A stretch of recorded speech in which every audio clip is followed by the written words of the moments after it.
boxing fans here with the knowledge. Man, it's been a minute. It's been a long time since I've had the mic and been able to talk to you, man. How you been? I know you're busy on YouTube, you're doing your thing, but talk to me. How's things? How's life? Everything's good. Everything's blessed. Do you know what I mean? I can't keep up with you. You're at this channel, you're at that channel.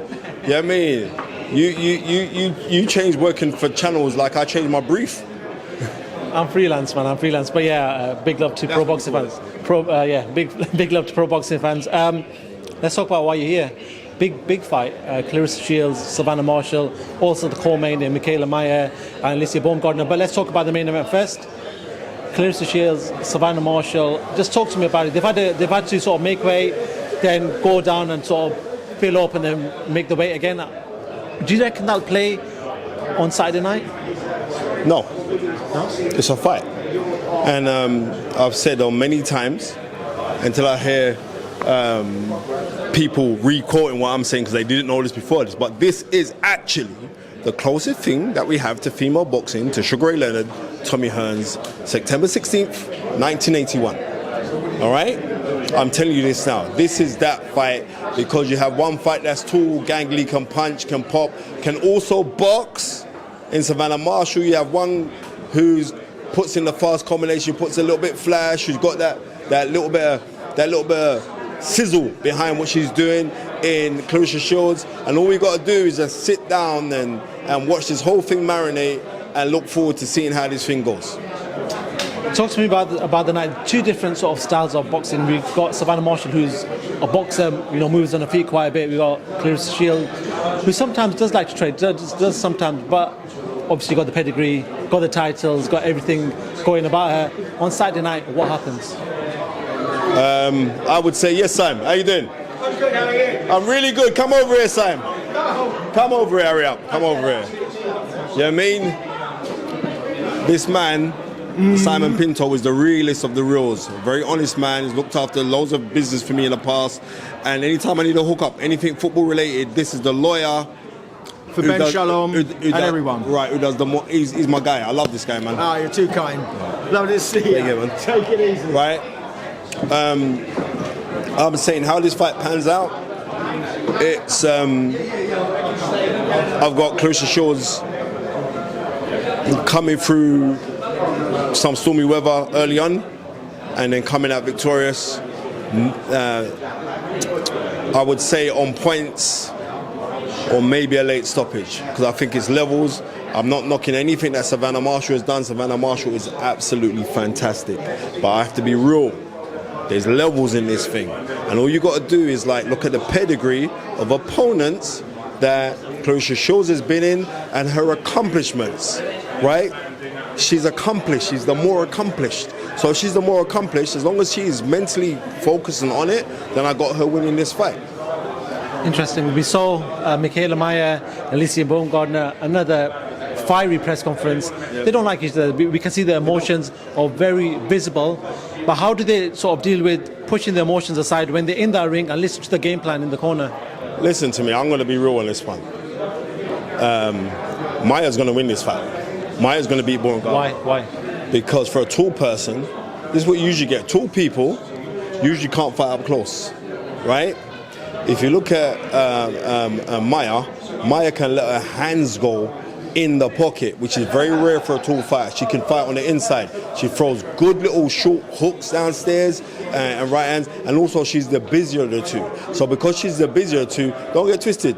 Baumgartner's got all the skills. She got wicked skills, right? When she came over and beat Harper, I was like, rotted. She's got, right? But I just got to favour the one who, remember, in women boxing, because of the females' biomechanics, they have smaller hearts than men, hence why it's 2 minutes around, not 3 minutes around, right? Even though I'd like to see 3 minutes around, but for health and safety, I would say, all right, cool, I get it. I could see her as she puts her punches together. She's a combination puncher. She's got the more fluidity to her punches, and I think her timing will offset the timing of Alicia in my eyes. I could be wrong, but I could see her winning unanimously in this fight. That's how I see that fight. Interesting. Do want to move away. Do want to talk about last week's events that took place. You know what happened last week. Obviously, Conor Benn testing positive for a banned substance, which meant that fight with Chris Eubank Jr. didn't take place. It was going to take place, didn't take place, which was the right call eventually. But talk to me about what happened last week. Talk to me about the events that went. You know, the fight was going to happen even though someone tested positive. What do you make of that at one point? It is what it is. My heart goes out for all participants who stood on the side of righteousness, right? This is me just keeping this thing 100, right? But if anybody was involved that knew that somebody intentionally cheated, it's never what you do but your intentions.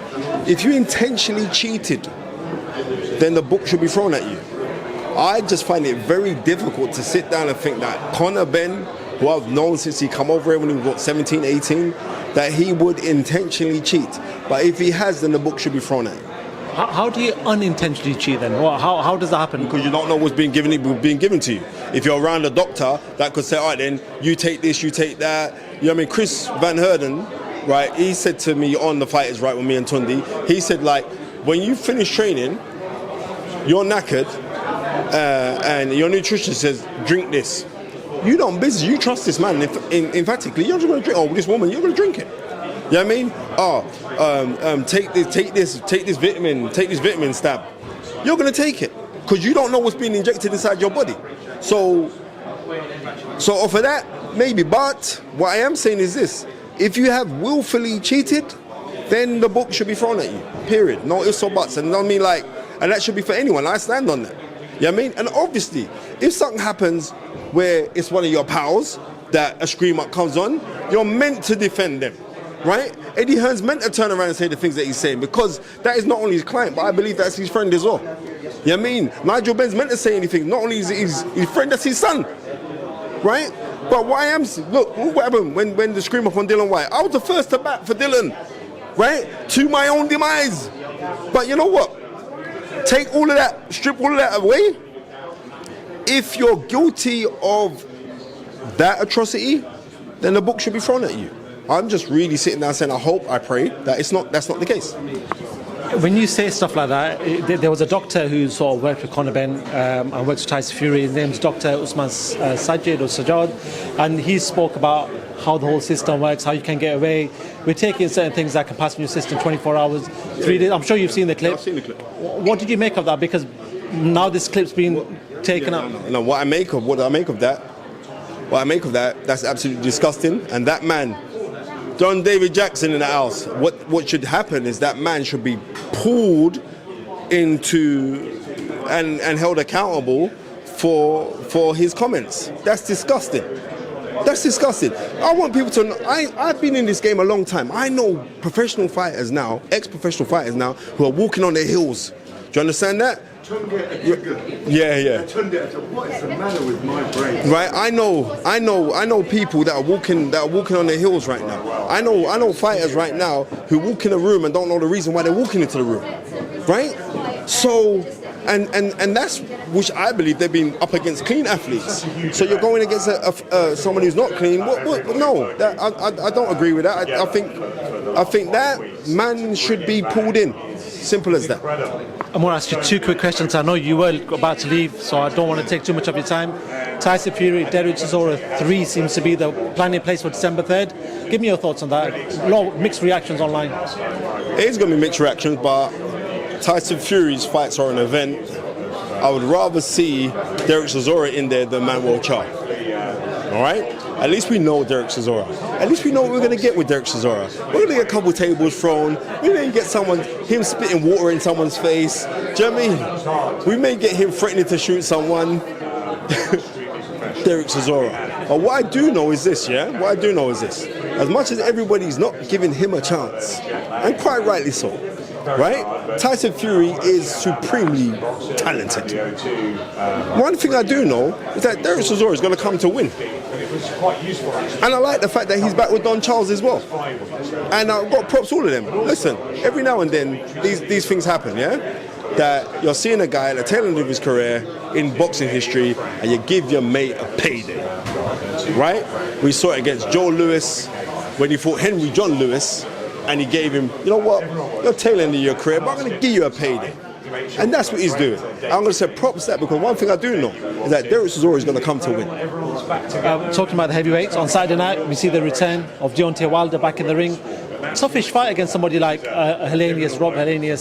What do you make of Deontay Wilder coming back, and what do you think he can offer after them 3 losses to Tyson Fury? Forget about the 3 losses to Tyson Fury. When you can punch like Deontay Wilder, you offer a lot to the heavyweight division. It's as simple as that.